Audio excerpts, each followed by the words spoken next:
The fence wire snapped with a sharp twang that cut through the pre-dawn silence, and Gabriel Anderson's eyes flew open in his small ranch house, knowing with grim certainty that it was happening again for the seventh night in a row. He threw off his blankets and grabbed his rifle from beside the bed, pulling on his boots as he stumbled toward the door. The February cold of 1882 hit him like a wall when he stepped outside, his breath clouding in the frigid North Dakota air. By the time he reached the eastern pasture, the damage was done. 3 sections of fence lay cut and trampled, and his cattle were already wandering through the gap toward his neighbor's land. Gabriel stood there in his nightshirt and coat, watching the last glimpse of whoever had done this disappear into the darkness beyond his property line. His hands shook, not from cold, but from frustration that had been building for a week. He had lost count of how many hours he had spent repairing these fences, how much wire he had replaced, how many posts he had reset. Whoever was doing this knew his patterns, knew when he slept, knew exactly where to strike.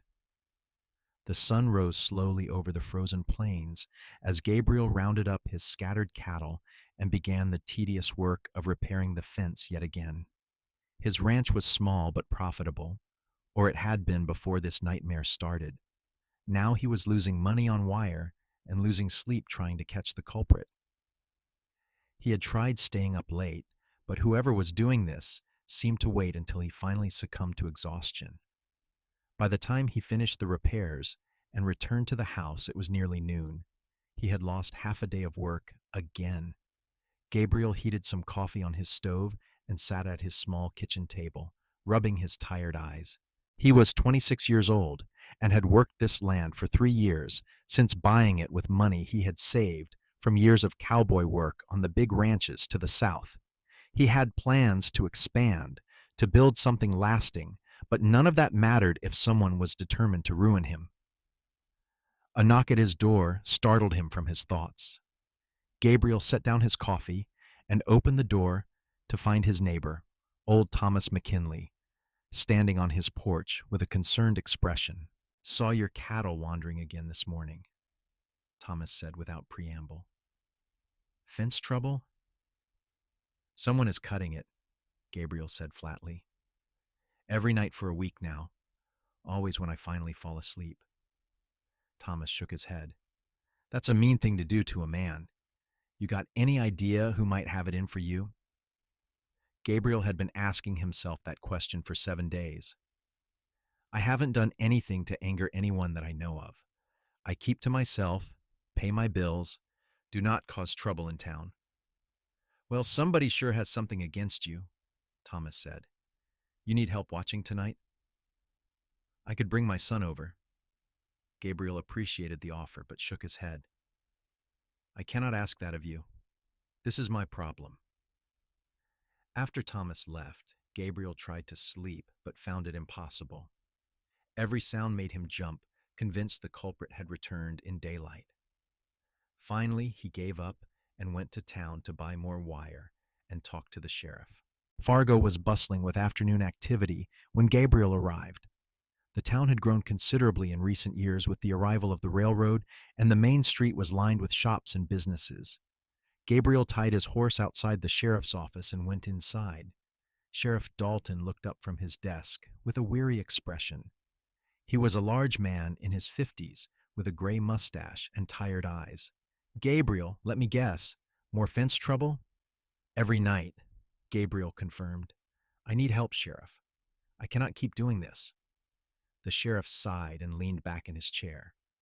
"I wish I could spare a deputy to watch your place, but we are stretched thin as it is.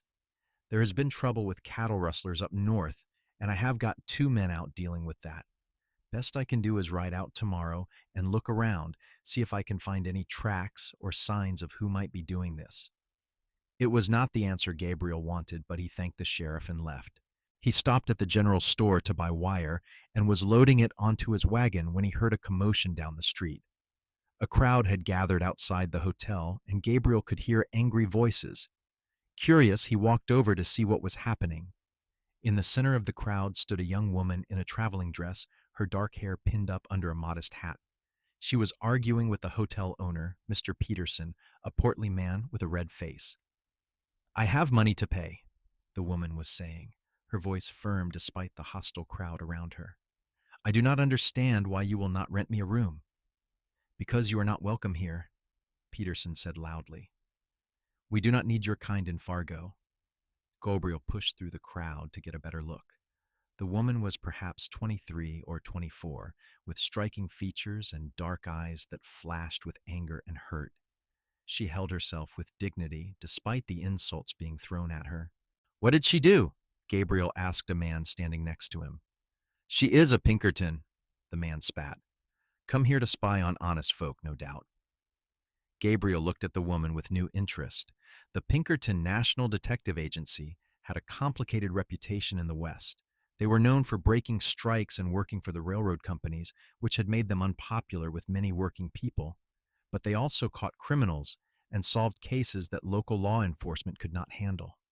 I am not here to spy on anyone, the woman said, her voice carrying over the crowd. I am here on a private investigation, and I have every right to rent a room like any other paying customer. Go back east where you belong, someone shouted.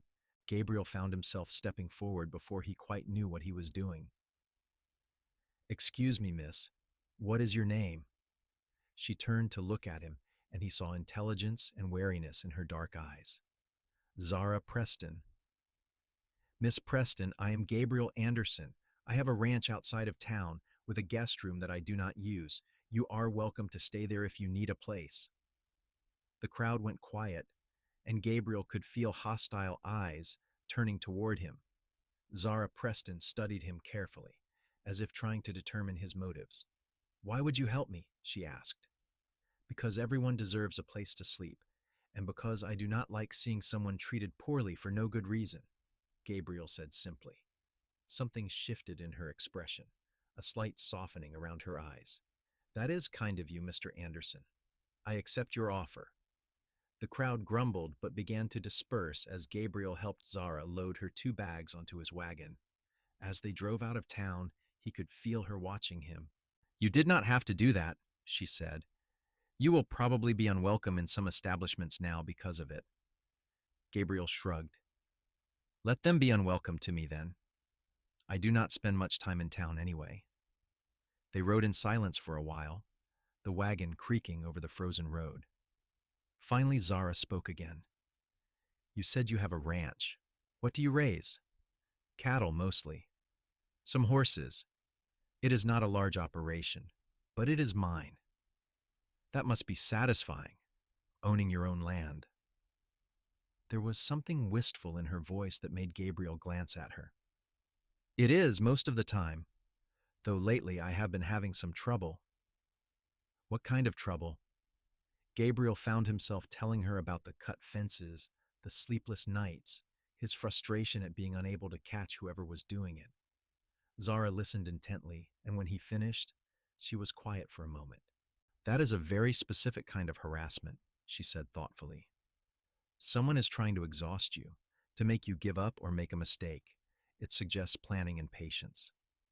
You sound like you know about such things. It is my job to know, Zara said. I have investigated many cases of intimidation and sabotage. Usually there is a clear motive, someone who wants your land or has a grudge. You truly cannot think of anyone who might want to drive you away. I have thought about nothing else for a week, Gabriel admitted.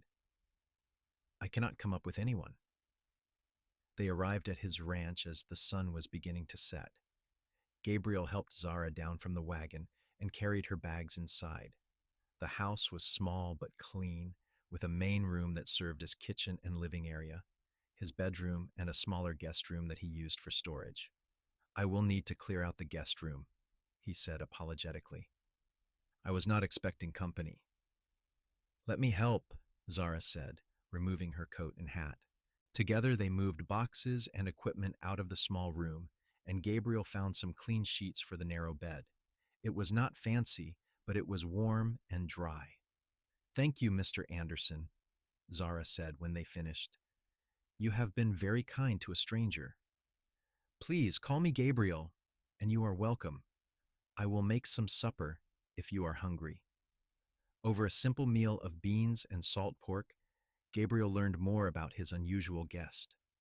Zara had been working for Pinkerton for 2 years, ever since her father, also a detective, had died in the line of duty.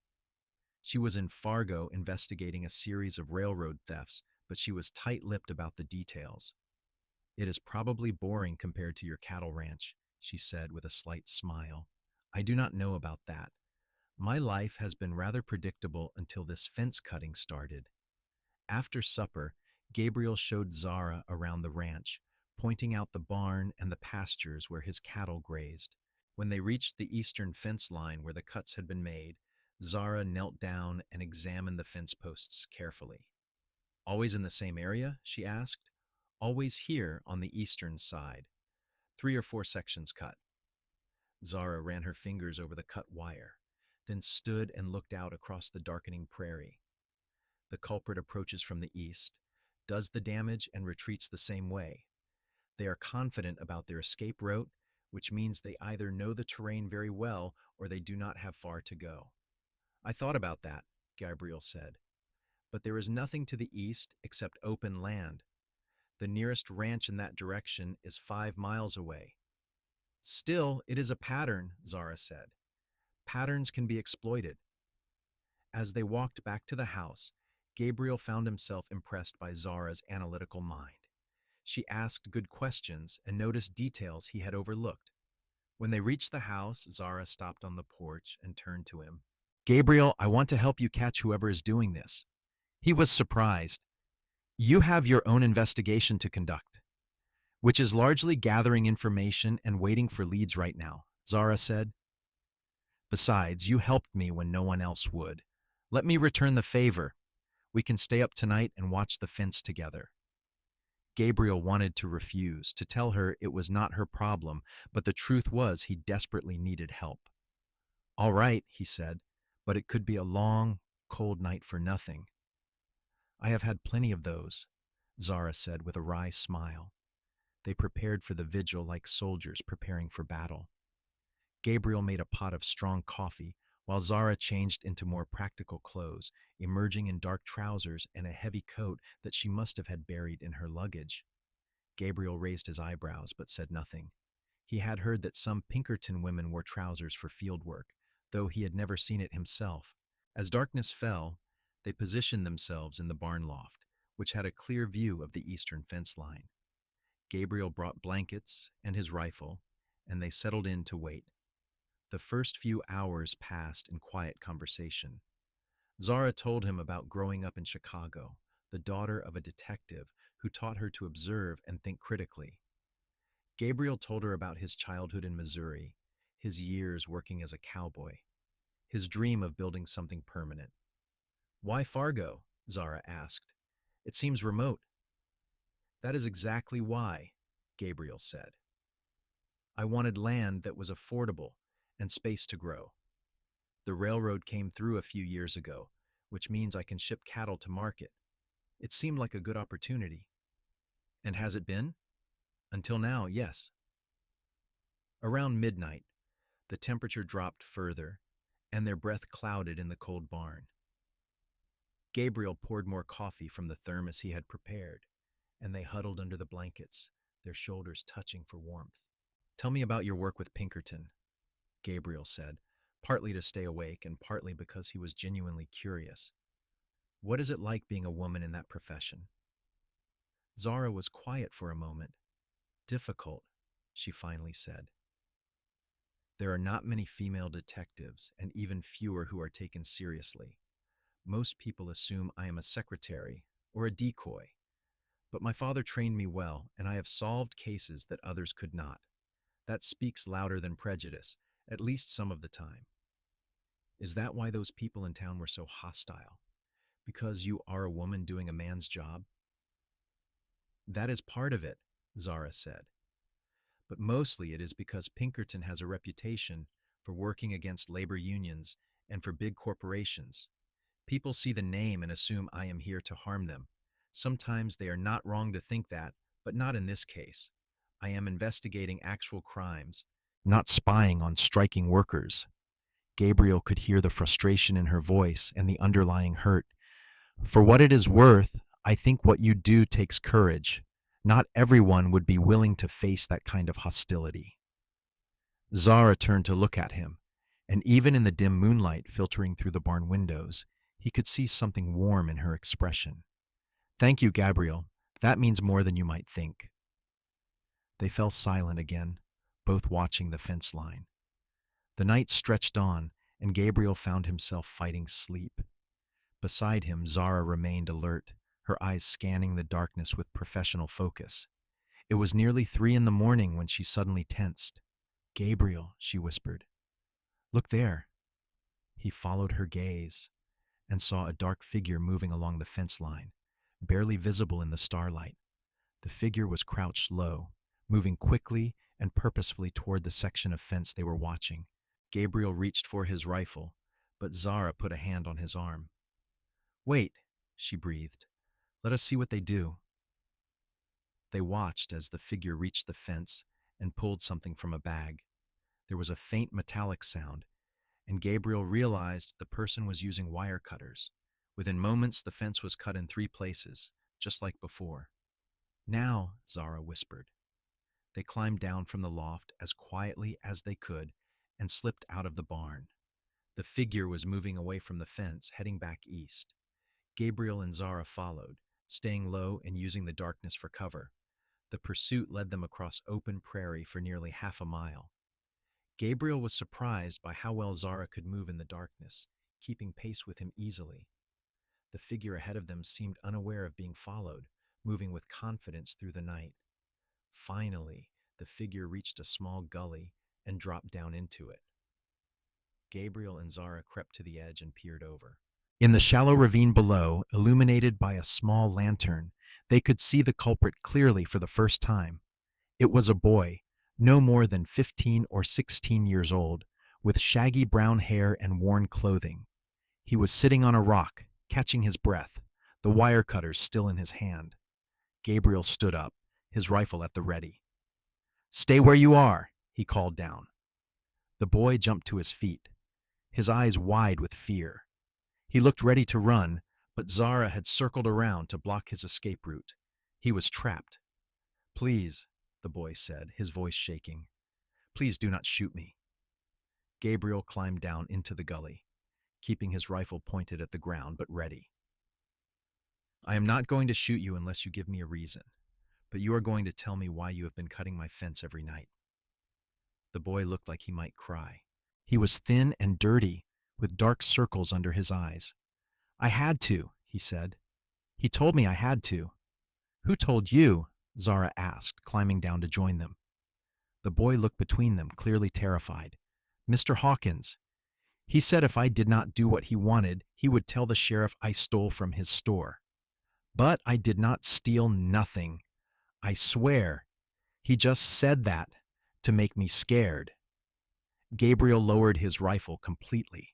Start from the beginning. Tell us everything. The story came out in a rush. The boy's name was Tommy, and he was an orphan who had been living rough on the edges of Fargo for the past year. A man named Charles Hawkins, who owned a large ranch to the west, had caught Tommy sleeping in one of his barns. Instead of turning him over to the sheriff, Hawkins had made Tommy an offer. He would give Tommy food and a place to sleep if Tommy did some jobs for him. The jobs turned out to be cutting Gabriel's fence. Why does Hawkins want my fence cut? Gabriel asked. Tommy shook his head. He never said. He just gave me the wire cutters and told me where to go and when. Said if I did not do it, he would make sure I got arrested and sent away. Gabriel felt anger rising in his chest. Charles Hawkins was one of the largest landowners in the area, a wealthy man with connections to the railroad. Gabriel had never had any dealings with him, but he knew Hawkins by reputation. He was ruthless in business and had driven several smaller ranchers out of the area over the years. Why would Hawkins target me? Gabriel asked, more to himself than to Tommy, but Zara had a thoughtful look on her face. Gabriel, where exactly is your land in relation to Hawkins's ranch? To the east of him, my property runs along his eastern boundary. And the railroad? Gabriel thought about it. The main line runs north to south about 2 miles west of my land. There has been talk of a spur line coming east to reach some of the newer settlements. Zara's eyes lit up with understanding. That is it. Hawkins wants your land because the railroad spur will need to cross it. If he owns your property, he can negotiate with the railroad from a position of strength. He could charge them for the right of way or use it as leverage for other concessions. It made sense. Gabriel had heard the rumors about the spur line but had not paid much attention. He had not realized his small ranch might be strategically valuable. So he is trying to drive me out, Gabriel said bitterly, hoping I will give up and sell cheap or just abandon the place. That would be my guess, Zara said. Gabriel looked at Tommy, who was watching them with fearful eyes. You should have come to me, told me what was happening. I was scared, Tommy said. Mr. Hawkins is powerful. People do what he says. Not anymore, Gabriel said firmly. Not if I have anything to say about it. They took Tommy back to the ranch, where Zara made him hot chocolate and Gabriel fried some eggs and bacon. The boy ate like he was starving, which he probably was. As they ate, they discussed what to do next. We need evidence, Zara said. Tommy's testimony might not be enough, especially against someone like Hawkins. He has lawyers and influence. What kind of evidence? Gabriel asked. Written proof that Hawkins wanted your fence cut, or testimony from someone else who knows about his plan. Zara drummed her fingers on the table, thinking. Tommy, does Hawkins have you report to him about the fence cutting? Tommy nodded. Every morning. I go to his ranch and tell him it is done. And does he pay you or give you anything? Sometimes food. Once he gave me $2. Zara looked at Gabriel. That is something, but not enough. We need more. An idea was forming in Gabriel's mind. What if Tommy went to Hawkins tomorrow morning like usual, but this time he was wearing a wire? Both Zara and Tommy looked confused. Gabriel realized his terminology was wrong.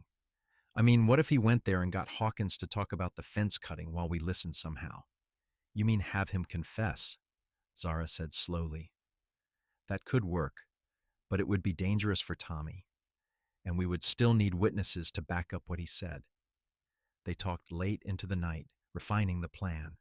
Finally, they decided that Tommy would go to Hawkins in the morning as usual, but Gabriel and Zara would follow him and position themselves where they could overhear the conversation.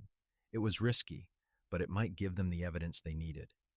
Tommy fell asleep on the couch, exhausted from his night's work and the stress of being caught.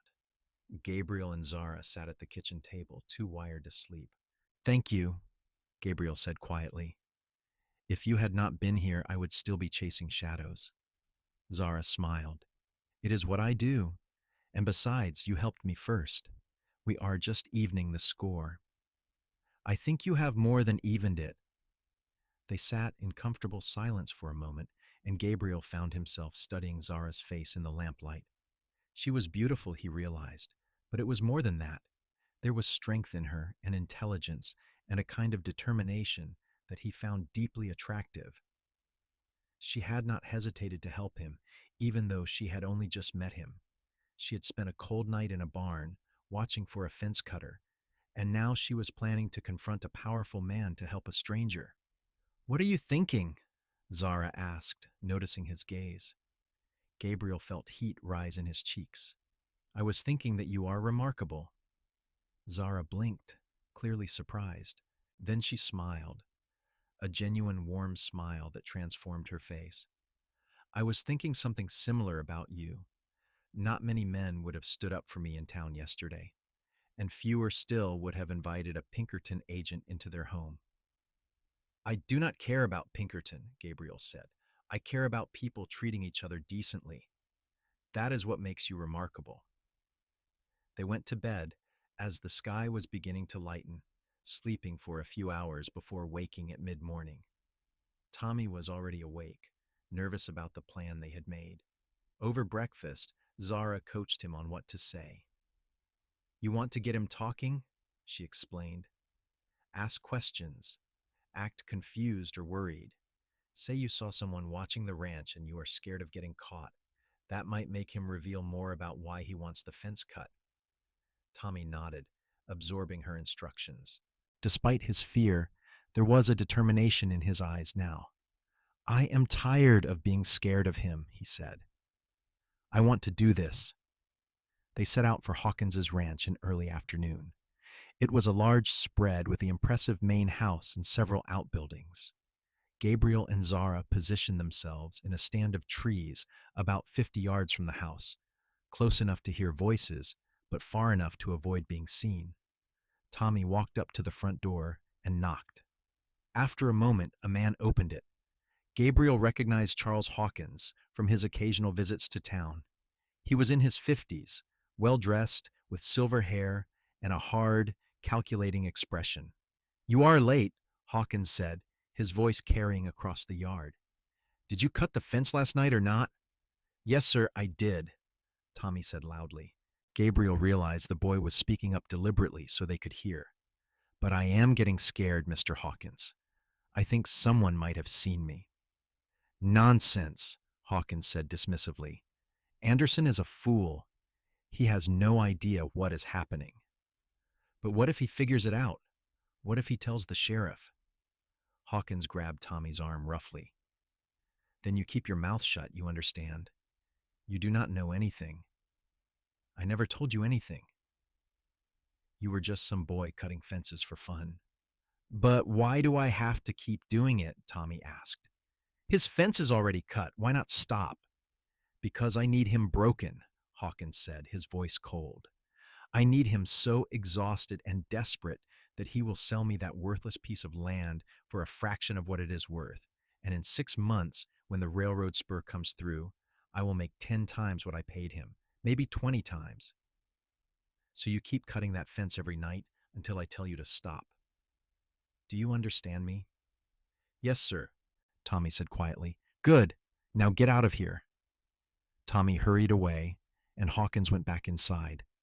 Gabriel and Zara stayed hidden until they were sure he was gone. Then they moved back through the trees to where they had left their horses. We have him, Zara said, her eyes bright with triumph. That was a clear confession. But it is just our word against his, Gabriel pointed out. We need more. We need the sheriff to hear it, Zara said, and maybe a lawyer, someone with authority. They rode back to Gabriel's ranch, where Tommy was waiting nervously. He was relieved to see them, and even more relieved when they told him the plan had worked. What happens now? Tommy asked. Now we go to the sheriff, Gabriel said, and we tell him everything.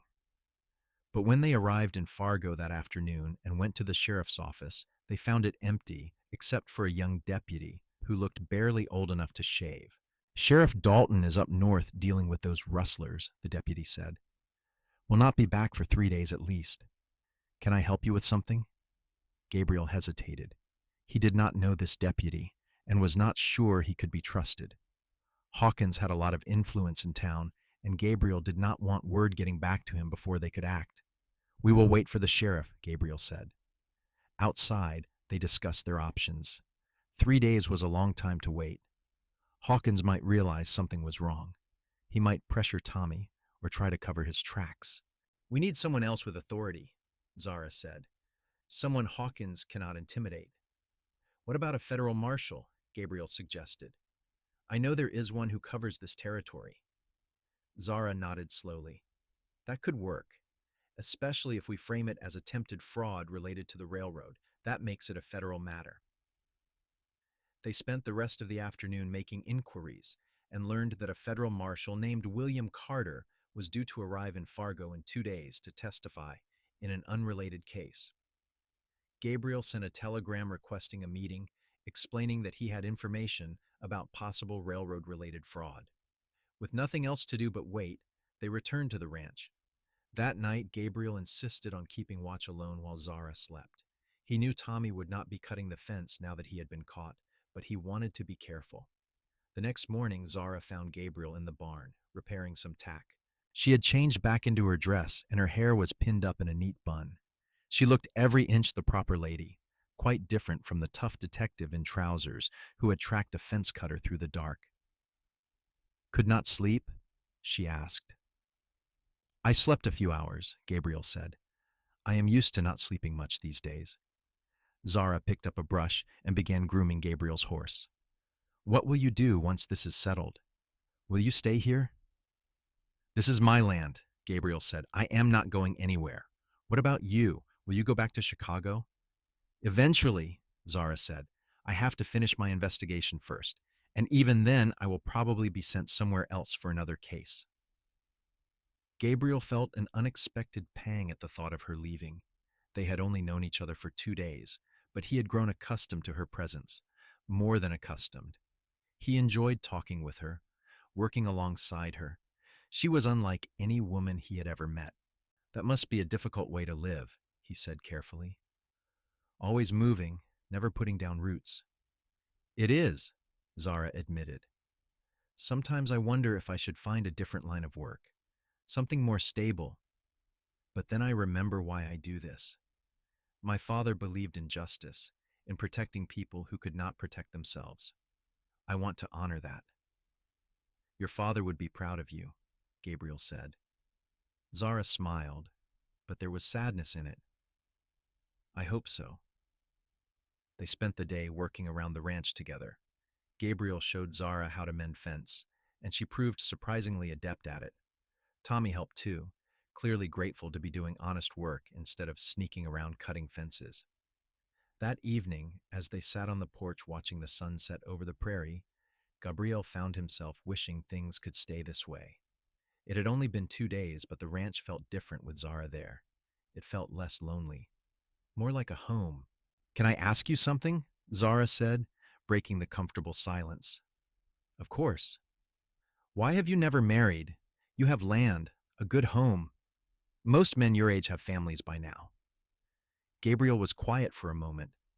"I always thought I would marry someday, but I have been so focused on building this ranch, on establishing myself, that I never took the time to look for someone. And out here, there are not many opportunities to meet women. Most of the ranch families have daughters who are already spoken for or too young. So you have been waiting for the right person to come along. I suppose I have. What about you? Why is a woman like you not married?" Zara laughed softly. "A woman like me?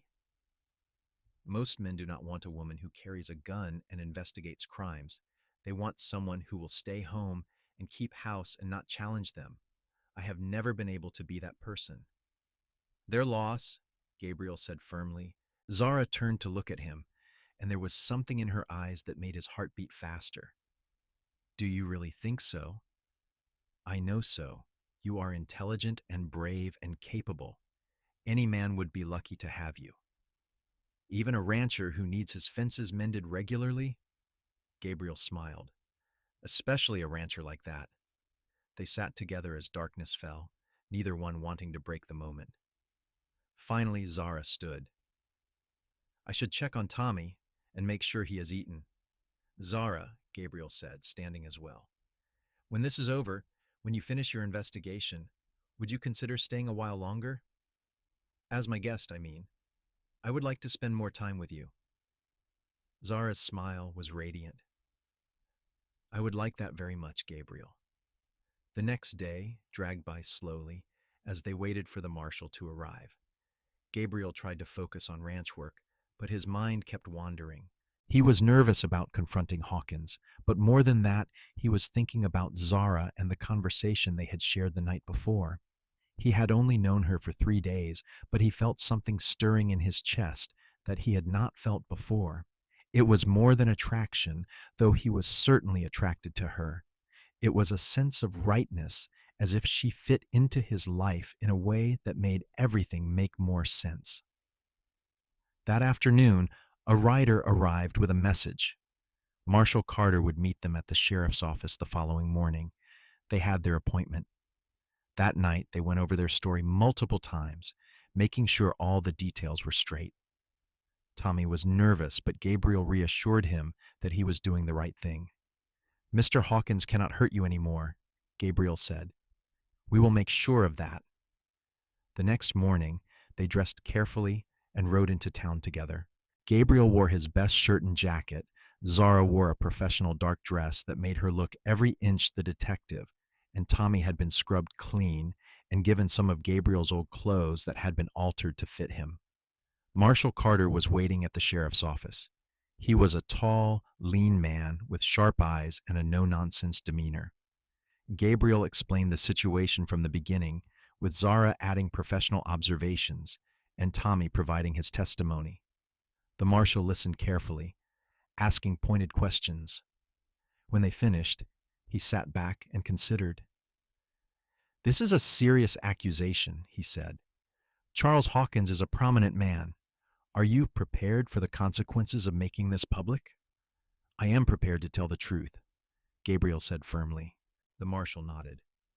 "All right, here is what we are going to do. I want to hear this confession myself. Tommy, you are going to go back to Hawkins and tell him you are worried. Tell him the marshal is in town asking questions about cut fences. See if you can get him to talk again. Mr. Anderson, Miss Preston, and I will be listening." They executed the plan that afternoon. The marshal, Gabriel, and Zara hid in the same stand of trees where Gabriel and Zara had hidden before. Tommy approached the house and knocked. When Hawkins opened the door, Tommy launched into his prepared speech. "Mr. Hawkins, there is a federal marshal in town. He is asking questions about cut fences. I am scared. What if he finds out about me?" Hawkins went pale.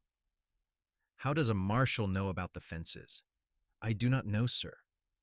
But people are talking. What should I do?" Hawkins grabbed Tommy and pulled him inside, but they had left the door open, and his voice carried clearly. "You do not know anything, understand? I never told you to cut any fences. You were just some vagrant causing trouble. If anyone asks, you never worked for me. But you said you would protect me if I cut Anderson's fence. You said you needed his land for the railroad." "Shut up about the railroad," Hawkins hissed. "If that gets out, I am ruined. The Railroad Commission investigates that kind of thing." "But you said once Anderson was broken, you would buy his land cheap and then sell the right-of-way to the railroad for a fortune." "I said shut up!" There was the sound of a slap, and Tommy cried out. That was enough. Marshal Carter stood up and strode toward the house, with Gabriel and Zara right behind him. They entered to find Hawkins standing over Tommy, his hand raised for another blow. "Charles Hawkins," the marshal said coldly, "you are under arrest for conspiracy to commit fraud, intimidation of a minor, and destruction of property." Hawkins spun around, his face going from red to white. "You cannot arrest me. I am a respected businessman." "You are a criminal," the marshal said, "and I have 3 witnesses who heard you confess." He looked at Gabriel. "Mr. Anderson, I will need you to file a formal complaint. Miss Preston, as a licensed Pinkerton agent, your testimony will carry weight in court. And Tommy, you will need to testify about what Hawkins forced you to do." Hawkins tried to bluster and threaten, but the marshal was unmoved. He placed Hawkins in handcuffs and put him in the sheriff's office jail cell to await trial. The news spread through Fargo like wildfire. By evening, everyone in town knew that Charles Hawkins had been arrested for trying to drive Gabriel Anderson off his land through sabotage. Opinion was divided. Some people, particularly those who had suffered under Hawkins's ruthless business practices, were glad to see him brought down. Others, especially those who did business with him, were skeptical and accused Gabriel of making up lies. But the marshal's involvement and Zara's professional testimony as a Pinkerton agent lent credibility to the story. And when the Railroad Commission got word of what Hawkins had been planning, they launched their own investigation. In the weeks that followed, more details emerged. Hawkins had been scheming to acquire several properties along the proposed railroad spur route, planning to extract maximum profit from the railroad company. He had already driven out 2 other small ranchers through similar tactics of harassment and intimidation. The trial was held in early April after the spring thaw. Gabriel, Zara, and Tommy all testified, and the evidence was overwhelming. Hawkins was found guilty and sentenced to 5 years in prison. His ranch and assets were seized to pay restitution to his victims. Through it all, Zara stayed at Gabriel's ranch. Her investigation into the railroad thefts had concluded successfully, and she was due to return to Chicago. But she kept postponing her departure, finding reasons to stay a few more days, then a few more weeks. Gabriel did not push her to decide. He simply enjoyed her presence and hoped that she would choose to stay. They fell into an easy rhythm together, working the ranch by day and talking late into the night by the fire. Tommy stayed too, and Gabriel realized he had inadvertently acquired both a potential wife and a surrogate son in the space of a few months. One evening in late May, as they sat on the porch watching the stars come out, Zara finally broached the subject they had both been avoiding. "I received a telegram from Pinkerton today," she said. "They want me in Denver for a new case." Gabriel felt his stomach drop. "When do they want you there?" "As soon as possible. But Gabriel, I need to tell you something. I do not want to go." He turned to look at her, hope flaring in his chest. "You do not?" Zara shook her head. "I have been thinking about this for weeks now. This time here with you, it has been the happiest I have been since my father died. I love the work I do, but I am tired of moving from place to place, never having a home. I am tired of being seen as just a Pinkerton agent instead of a person. What are you saying?" She took a deep breath. "I am saying that I want to resign from Pinkerton. I want to stay here with you, if you will have me." Gabriel's heart was pounding. "Zara, are you sure you would be giving up your career?" "I am sure. I care about you." "Gabriel, more than I have cared about anyone. These past months have shown me what my life could be like. I do not want to go back to the way things were." Gabriel reached out and took her hand. "I care about you too, more than I know how to say. I have thought about asking you to stay, but I did not want to be selfish. I did not want to take you away from work that matters to you." "You are not taking me away from anything," Zara said. "I am choosing this. I am choosing you." Gabriel pulled her close and kissed her, a long, tender kiss that said everything they had been holding back for months. When they finally broke apart, both of them were smiling. "I love you, Zara Preston," Gabriel said. "I think I have loved you since the moment you stood up to that crowd in town. I love you too, Gabriel Anderson. I think I have loved you since you offered me a place to stay when no one else would." They sat together under the stars, making plans for the future. Gabriel wanted to marry her as soon as possible, and Zara agreed. They would have a small ceremony in Fargo, with Tommy standing up with them. "What about your investigation career?" Gabriel asked. "Will you miss it?" Zara considered the question. "Parts of it, yes, but I can still use those skills here. There is always need for someone who can solve problems and investigate things. Maybe I can help the sheriff when he needs it. And besides, I have a feeling that life with you will provide plenty of adventure." Gabriel laughed. "I hope not too much adventure. I have had enough excitement for a while." "We will see," Zara said with a teasing smile. "With my luck, trouble will find us whether we want it or not." They were married 3 weeks later in a simple ceremony at the small church in Fargo. The same people who had been hostile to Zara when she first arrived now welcomed her warmly, won over by the story of how she had helped Gabriel catch the fence cutter and bring Hawkins to justice. Tommy stood proudly beside Gabriel, wearing a new suit that Gabriel had bought him for the occasion. Gabriel had officially become Tommy's guardian, giving the boy a real home and family for the first time in years. As Gabriel and Zara exchanged vows, Gabriel felt a profound sense of gratitude and joy. He had come to North Dakota seeking land and independence, and he had found that. But he had also found something far more valuable.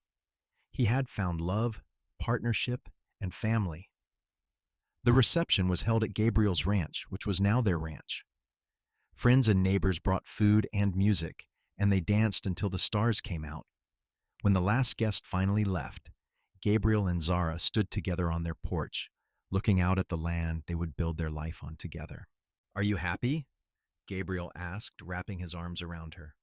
Happier than I ever thought possible, Zara said, leaning back against him. Who would have thought that cut fences would lead to this? I am grateful for every single cut, Gabriel said. Without them, I never would have needed help. You never would have stayed up with me that night. We never would have caught Tommy or discovered what Hawkins was doing. And I never would have fallen in love with a stubborn rancher who offers shelter to strangers, Zara added. They went inside to begin their new life together, confident in the knowledge that whatever challenges the future brought, they would face them side by side. The first year of their marriage was one of hard work and deep contentment. Zara threw herself into ranch life with the same determination she had brought to detective work. She learned to manage the cattle, keep the books, and handle all the practical tasks that came with running a ranch. Gabriel was impressed by how quickly she adapted and how much she seemed to enjoy the work. Tommy thrived under their care. He grew taller and stronger, and with regular meals and a stable home, he became a different boy entirely. Gabriel taught him everything he knew about ranching, and Tommy proved to be a quick and eager student. In the evenings, Zara helped him with reading and arithmetic, making up for the education he had missed while living on the streets. As Zara had predicted, her investigative skills did come in handy. The new sheriff, elected after Sheriff Dalton retired, occasionally asked for her help with complicated cases. She also helped several neighbors resolve disputes and mysteries, earning a reputation as someone who could figure out just about anything. Gabriel expanded the ranch, buying some of the land that had been seized from Hawkins at auction. With Zara's keen business mind helping him negotiate and plan, the ranch became one of the most successful in the area. They bought better breeding stock, improved their facilities, and even started raising horses alongside the cattle. The railroad spur was completed in the spring of 1883, running right along the edge of their property, just as Hawkins had predicted. But instead of being extorted for the right-of-way, Gabriel negotiated a fair lease with the railroad company, bringing in steady income and making it easier to ship their cattle to market. In the summer of that year, Zara told Gabriel she was expecting their first child. Gabriel was overjoyed, and so was Tommy, who declared he was going to be the best big brother ever. How do you feel about it? Gabriel asked Zara one evening as they sat together on the porch, his hand resting gently on her growing belly. A little scared, Zara admitted, but mostly excited. I never really thought about having children when I was working for Pinkerton. It did not seem possible with that life. But now, with you, it feels right. We are going to be good parents, Gabriel said confidently. I hope so. I want our children to grow up with the stability I had and the love Tommy never had until he came to us. Their son was born in February of 1884, during a fierce winter storm that seemed determined to announce his arrival with drama. The birth was difficult, and Gabriel spent anxious hours pacing while the midwife from town worked with Zara. When he finally heard the baby's cry and was allowed into the room, he found Zara exhausted but smiling, holding a tiny bundle wrapped in blankets. Meet your son, she said, her voice tired but full of joy. Gabriel looked down at the small red face peering out from the blankets and felt his heart expand in a way he had not known was possible. He is perfect. They named him Daniel, after Zara's father. Tommy was enchanted with the baby and proved to be as good a big brother as he had promised, always eager to help with feeding and entertaining the infant. As Daniel grew from baby to toddler, the ranch continued to prosper. Gabriel and Zara worked hard, but also made time for family, for laughter, for the simple joys of watching their children grow. Tommy was 18 now and had become an indispensable part of the ranch operation. Gabriel had started teaching him the business side of things, preparing him to eventually run his own spread if he wanted. On a warm evening in June of 1886, the whole family sat on the porch together. Daniel, now 2 years old, was playing with wooden blocks that Tommy had carved for him. Gabriel and Zara sat side by side in rocking chairs, watching the sunset paint the prairie in shades of gold and pink. Do you ever miss Chicago? Gabriel asked. It was a question he had not asked in a long time. Zara thought about it, then shook her head. No, sometimes I miss my father. Wish he could have met you and seen Daniel. But I do not miss the city or the work. This is my home now. You are my home. I am glad, Gabriel said.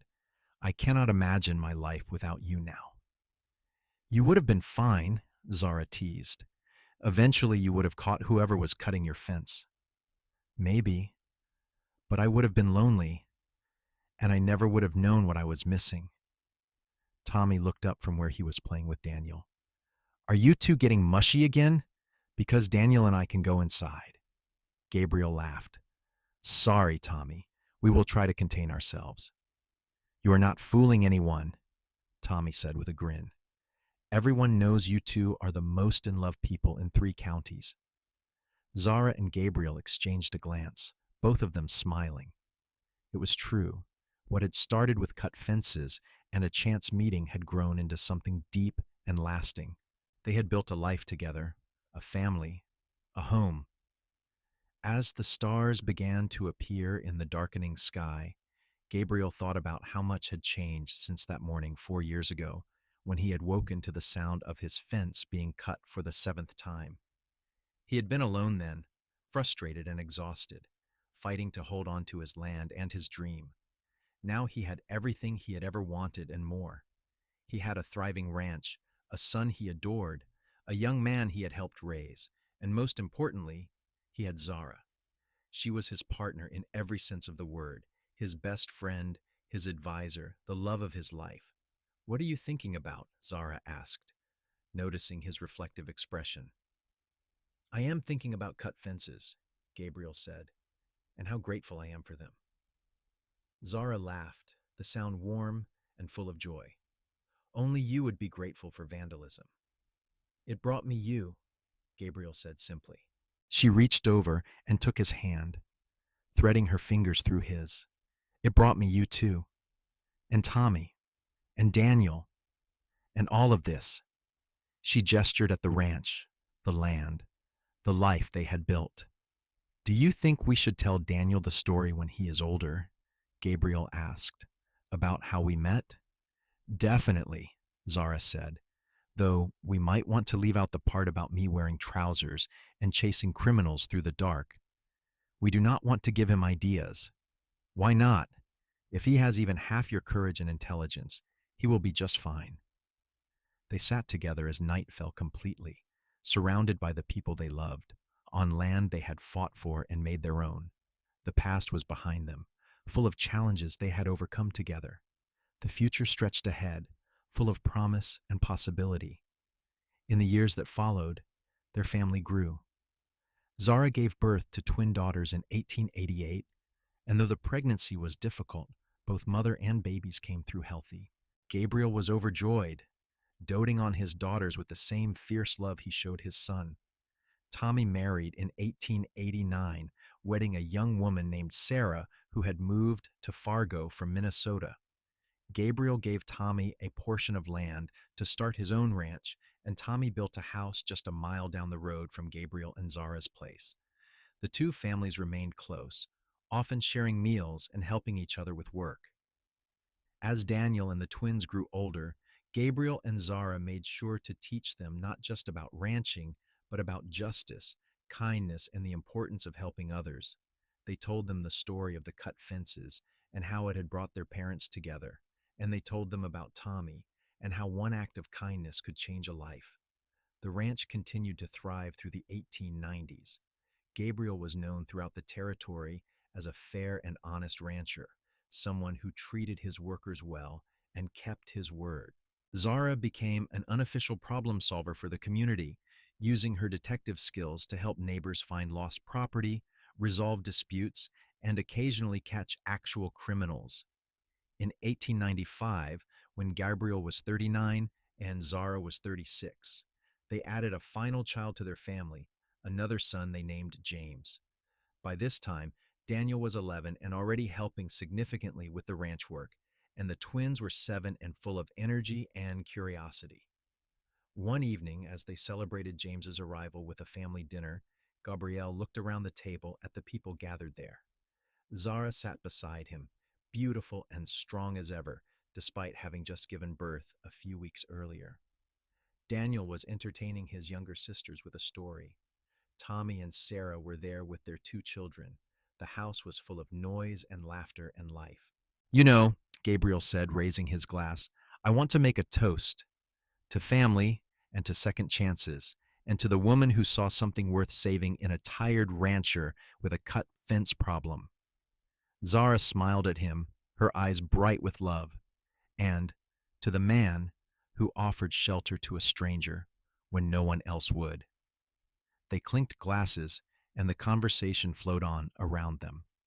Later, after everyone had gone home or to bed, Gabriel and Zara sat together on their porch, as they had done countless times over the years. Are you happy? Gabriel asked, the same question he had asked on their wedding night all those years ago. Every single day, Zara answered. You? More than I ever thought possible. They sat in comfortable silence, watching the stars wheel overhead, listening to the sounds of the prairie night. The fence that had once been such a source of frustration stood intact now, marking the boundaries of land they had fought for and made prosperous. But it was more than just land now. It was home in the deepest and truest sense. Inside the house, their children slept safely in their beds. Down the road, Tommy's family did the same. The cattle grazed peacefully in the pastures. The ranch that Gabriel had built and that Zara had helped strengthen would be there for their children and their children's children. As Gabriel held Zara close under the vast North Dakota sky, he thought about the path that had brought them to this moment. It had started with vandalism and frustration, with cut fences and sleepless nights, but it had led to love, to partnership, to a family and a legacy that would endure. Sometimes, Gabriel reflected, the best things in life come from the most unexpected places. Sometimes trouble brings blessings in disguise, and sometimes the person who stays up with you to catch a fence cutter turns out to be the person you have been waiting for your whole life. I love you, Zara Anderson, he whispered into her hair. I love you too, Gabriel, she whispered back. Always and forever. And under the stars of the North Dakota prairie, surrounded by everything they had built together, they sat in perfect contentment, knowing that their story, which had started with something as simple and frustrating as cut fences, had become something beautiful and enduring. Their love had weathered every challenge, grown stronger with every passing year, and would continue on through their children and the life they had created together. The ranch stood as a testament to what two people could build when they worked together with love and determination. The fences stood strong, no longer cut by vandals, but maintained by family. And the love story that had begun on a cold February night in 1882, when a frustrated rancher met a determined detective, continued on into a future bright with promise and hope. Years passed in a rhythm of seasons and celebrations. The children grew, learned, and eventually began families of their own. Daniel took over much of the day-to-day ranch operations as Gabriel got older, showing the same dedication and fairness his father had always demonstrated. The twins, Margaret and Eleanor, both married well, one to a doctor in Fargo and one to a neighboring rancher. Young James showed an early aptitude for business and began helping his mother with the financial side of the ranch. Tommy's ranch also prospered, and he credited everything to the chance Gabriel had given him that night when he was caught cutting fences. He never forgot where he came from or how easily his life could have gone a different direction. In 1905, Gabriel and Zara celebrated their 20th wedding anniversary with a large party attended by most of Fargo and the surrounding ranching community. They were in their late 40s now, gray threading through their hair, but their love was as strong as ever. During the party, the marshal who had helped them arrest Hawkins 2 decades earlier, now retired, pulled Gabriel aside. You know, Anderson, I have seen a lot of cases in my career, but yours was always one of my favorites, not because of Hawkins getting caught, though that was satisfying, but because of what came after. You and Miss Preston, Well, Mrs. Anderson now, you built something real. That is rare. Gabriel looked across the room to where Zara was laughing with their daughters. I am the luckiest man alive, Marshall. I know it every single day. As the evening wound down and guests departed, Gabriel and Zara found themselves once again on their porch, a place that had become sacred to them over the years. So many important conversations had happened here, so many decisions made, so many quiet moments shared. 20 years, Zara said softly. It has gone by so fast. And yet I remember every moment, Gabriel said. Every laugh, every challenge, every triumph. You have made my life richer than I ever imagined it could be. We made each other's lives richer, Zara corrected. That is what partnership means. She was right, Gabriel knew. They had built this life together, supporting each other through everything. When the ranch faced a drought in 1893, Zara's business acumen had helped them survive. When Zara struggled with the difficult birth of the twins, Gabriel had been her rock. Through illnesses and accidents, through good years and lean years, they had faced everything side by side. Do you ever think about how different things might have been? Gabriel asked. If I had not gone to town that day, if you had found a hotel room, if I had not offered you a place to stay? Sometimes, Zara admitted. But I prefer to think that somehow we would have found each other anyway. Some things are just meant to be. I like that thought, Gabriel said. The years continued to roll by. In 1912, they became grandparents for the first time when Daniel and his wife welcomed a son. More grandchildren followed, and Gabriel and Zara's house was often full of the sound of young voices and running feet. They slowed down as they aged, as everyone must, but they remained active in the ranch and the community. Gabriel could still ride and rope when needed, though he left the harder work to younger men now. Zara still had the sharpest mind in 3 counties and occasionally helped the sheriff with difficult cases. On a summer evening in 1919, Gabriel and Zara celebrated their daughter Margaret's birthday with a family gathering.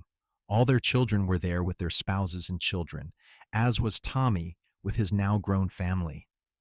The house and yard were full of people, 3 generations of family that had all stemmed from one chance meeting 37 years earlier. As Gabriel watched his grandchildren playing in the yard, where he had once chased cattle through cut fences, he felt a profound sense of completion. This was what it had all been for, not just the land or the ranch or the success, but this: family, legacy, love that extended beyond just 2 people to encompass dozens. "What are you thinking, old man?" Zara asked, coming to stand beside him. She was in her 60s now, her hair silver, her face lined, but to Gabriel she was as beautiful as the day he had first seen her standing in that hostile crowd in Fargo. "I am thinking that I am grateful for cut fences," Gabriel said, giving her the answer he had given so many times over the years.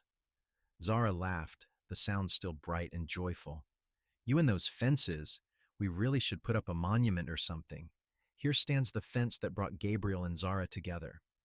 "That would be silly," Gabriel said, but he was smiling. "Maybe," Zara agreed. But it would also be true. As the sun set on another beautiful North Dakota evening, Gabriel and Zara stood together, surrounded by the family they had created, on the land they had protected and nurtured, living the life they had built from scratch. The original fence was long gone, replaced multiple times over the decades, but the memory of what it had represented remained.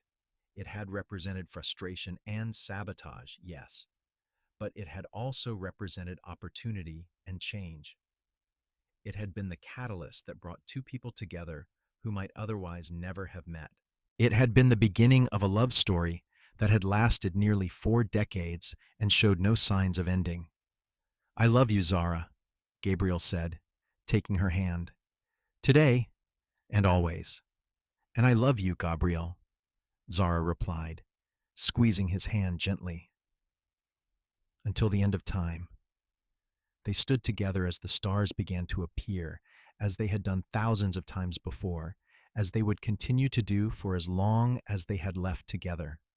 The ranch was secure, their children were happy, their grandchildren were healthy, and they had each other. In the end, that was all that mattered. Not the land or the cattle or the money, though those things had their place. What mattered was love, family, and the commitment two people made to face life together, no matter what challenges came their way. The fence that had once been cut had been mended, stronger than ever, and the bond between Gabriel and Zara, forged in those tense nights watching for a culprit, had grown into something unbreakable. Their love story, which had begun with frustration and determination, had become a testament to the power of kindness, courage, and the willingness to take a chance on someone unexpected. As the years continued to pass, Gabriel and Zara aged gracefully together, never far from each other's side. They remained active in their families' lives, dispensing wisdom and love in equal measure. The ranch continued to prosper under Daniel's management, and all their children remained close, often gathering at the original ranch house for holidays and celebrations. In 1925, Gabriel and Zara celebrated their 40th wedding anniversary. They were in their late 60s now, slowed by age, but still sharp in mind and spirit. The party was even larger than the one for their 20th anniversary, with 4 generations of family present. During the celebration, one of their granddaughters asked Zara to tell the story of how she and Gabriel met. Zara smiled and looked at Gabriel, and together they told the story they had told so many times before. But it never got old. Every time they told it, they remembered those early days, the excitement and uncertainty, the moment they knew they were falling in love. The important thing to remember, Zara told her granddaughter, is that love can come from the most unexpected places. Your grandfather and I came from completely different worlds. He was a rancher, I was a detective. He had never left North Dakota. I had traveled all over the country. By all logic, we should never have even met, let alone fallen in love. But sometimes logic does not matter, Gabriel added. Sometimes you just know when you have found the right person, and when you find them, you do everything you can to build a life together. The granddaughter, who was 16 and just beginning to think about romance herself, asked, "But how did you know he was the right person, Grandma?" Zara thought about the question seriously. "He showed me kindness when no one else would. He offered me shelter when I was treated badly. He respected my abilities and my intelligence. He made me laugh. He made me feel safe. And when we worked together to solve the problem of the cut fences, I saw that we made a good team. All of those things together told me he was right for me." "And how did you know she was right for you, Grandpa?" the granddaughter asked Gabriel. "She was brave and smart and capable," Gabriel said. "She did not expect me to take care of her, but she was willing to help me when I needed it. She challenged me to be better. She saw possibilities I had not seen, and she had a good heart. All of those things told me she was right for me." The granddaughter nodded thoughtfully, absorbing the wisdom of her grandparents. As the party continued around them, Gabriel and Zara found a quiet moment alone in the house that had been their home for over 4 decades. 40 years, Gabriel said, shaking his head in wonder. "It seems impossible. And yet here we are," Zara said. "Still together. Still in love." "Still in love," Gabriel agreed. "That has never changed, not for a single day." They stood at the window, looking out at the land that had been the foundation of their life together. The ranch was larger now, more prosperous than Gabriel had ever dreamed it could be when he first bought this land all those years ago. But none of that success would have meant anything without Zara to share it with. "Do you have any regrets?" Gabriel asked. "About leaving Pinkerton? About giving up that life?" Zara turned to look at him, her eyes clear and certain. "Not a single one. I found something here that I never could have found working as a detective. I found home. I found love. I found purpose that went beyond solving cases. I found you and our children and our grandchildren. How could I regret any of that?" "I am glad," Gabriel said, "because I could not have built this life without you. You were not just my wife, Zara. You were my partner in everything. Every decision we made together. Every challenge we faced together. That is what made the difference. We were lucky to find each other, Zara said. We were, Gabriel agreed. But we also worked at it. Love is not just luck, it is choice. Every day we chose each other. Every day we chose to work together, to support each other, to build something lasting. That is what has kept us strong all these years. They returned to the party, to their family, to the celebration of a love that had endured for 4 decades. As the evening wore on and guests began to depart, their children and grandchildren came to say goodbye, each one embracing Gabriel and Zara with love and respect. When everyone had finally gone and they were alone again, Gabriel and Zara prepared for bed in the room they had shared for 40 years. They moved with the ease of long familiarity, each knowing the other's rhythms and habits. As they lay in bed together, Gabriel reached for Zara's hand in the darkness. "Thank you," he said softly. "For what?" "For saying yes when I offered you a place to stay that day in town. For staying up with me to catch the fence cutter. For agreeing to stay when your investigation was done. For marrying me. For building this life with me. For 40 years of love and partnership and friendship. For everything." Zara squeezed his hand. "The thanks go both ways, my love. You gave me a home when I had none. You showed me a different way to live. You gave me a family and a purpose beyond my work.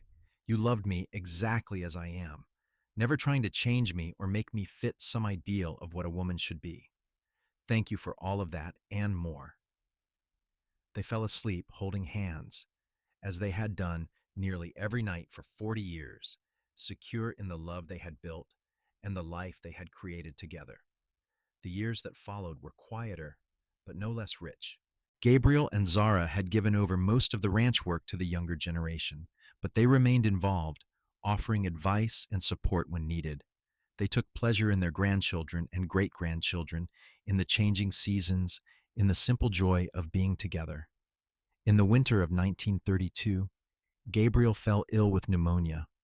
It was a frightening time, and for a while the family feared they might lose him.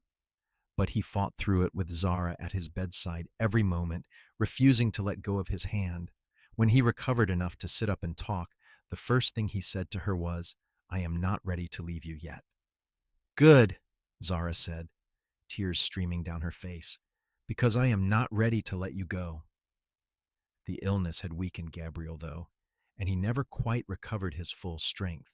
He was 76 years old now, and his body was wearing out. But his mind remained sharp, and his love for Zara never wavered.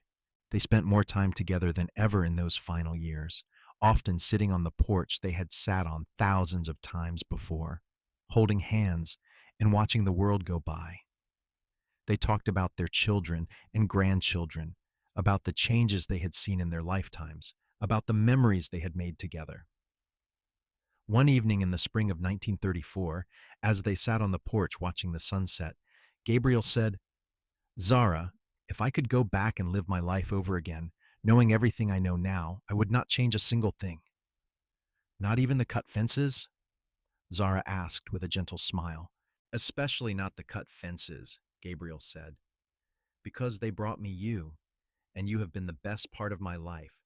Everything good that has happened to me, every joy I have experienced, every success I have achieved, has been because of you or with you.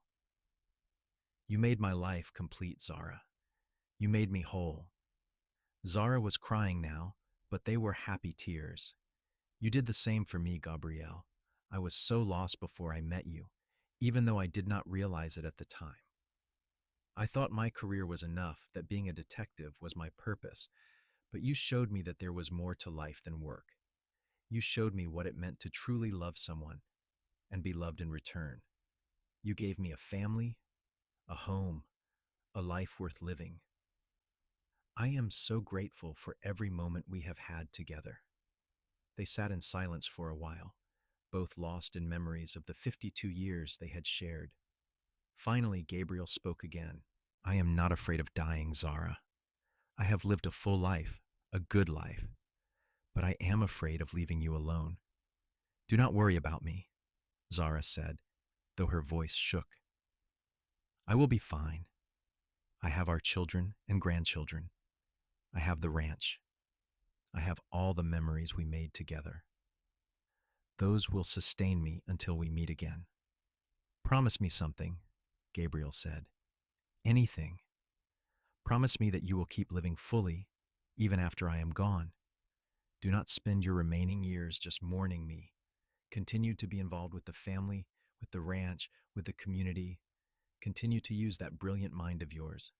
Live, Zara, for both of us. I promise, Zara said, though the words nearly broke her heart. Gabriel smiled, satisfied. They sat together until the stars came out, and then Zara helped him inside to bed. Gabriel Anderson died peacefully in his sleep 2 months later, on a warm June night in 1934. He was 78 years old.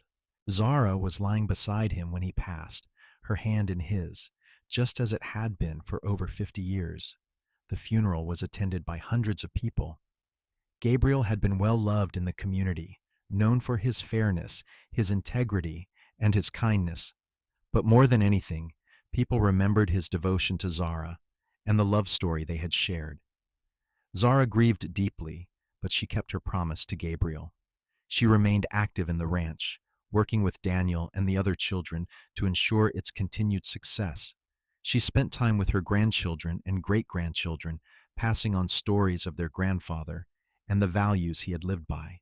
She continued to help solve problems in the community, using the skills she had learned as a detective so many years before. But every evening, she would sit on the porch alone, watching the sunset, missing Gabriel with an ache that never quite went away. She would think about the day they met, about the nights they spent watching for the fence cutter, about all the years they had spent building a life together. Zara lived for another 8 years after Gabriel's death. They were good years, filled with family and purpose, but there was always an emptiness where he had been. She marked time by memories now, remembering the first time Gabriel told her he loved her, the day they got married, the births of their children, the laughter and tears they had shared. On a cold February evening in 1942, Zara sat on the porch wrapped in blankets, watching the sun set over the frozen prairie. It was the same time of year when she had first come to this ranch 60 years earlier, a young detective looking for a place to stay. She thought about how much had happened since then, how much her life had changed because Gabriel had offered her kindness when no one else would. I kept my promise, Gabriel, she whispered to the wind. I lived fully, just like you asked. But I am ready now. I am ready to see you again. That night, Zara Preston Anderson died peacefully in her sleep at the age of 83. She was found the next morning by her granddaughter, lying in the bed she had shared with Gabriel for so many years, a slight smile on her face. The family buried her next to Gabriel, under a large oak tree on a hill overlooking the ranch they had built together. The headstone read simply, Gabriel Anderson, 1856-1934, and Zara Preston Anderson, 1859-1942.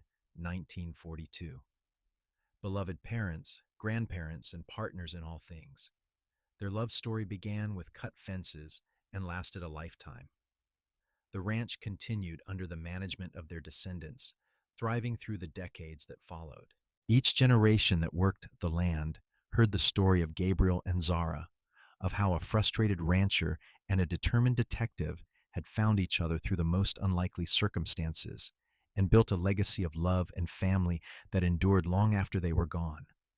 The fence where it all began had been replaced many times over the years, but the family made sure that section of fence was always maintained with special care, a reminder of how their story had started. Grandchildren and great-grandchildren would stand by that fence and imagine their ancestors keeping vigil on a cold February night, working together to solve a mystery, falling in love without even realizing it at first. The story of Gabriel and Zara became a legend in the family, passed down through the generations. It was a story about love and partnership, about how two people from different worlds can come together and create something beautiful. It was a story about taking chances on people, about showing kindness to strangers, about seeing the potential in everyone you meet. But most of all, it was a love story. A story about two people who found each other against all odds, who chose each other every day for over 50 years, who built a life and a family and a legacy that would outlast them both. It was a reminder that love can come from the most unexpected places, and that sometimes the biggest challenges in life can lead to the greatest blessings. The ranch still stands today, still operated by descendants of Gabriel and Zara Anderson. And on that eastern fence line, where someone once cut wire in the night trying to drive a young rancher away, there now stands a small brass plaque that reads, "Here began a love story that changed our family forever. May we all be so lucky as to find what Gabriel and Zara found in each other." And every evening, as the sun sets over the North Dakota prairie, you can almost imagine two figures sitting on the porch of the old ranch house, holding hands and watching the stars come out, their love as enduring as the land they called home.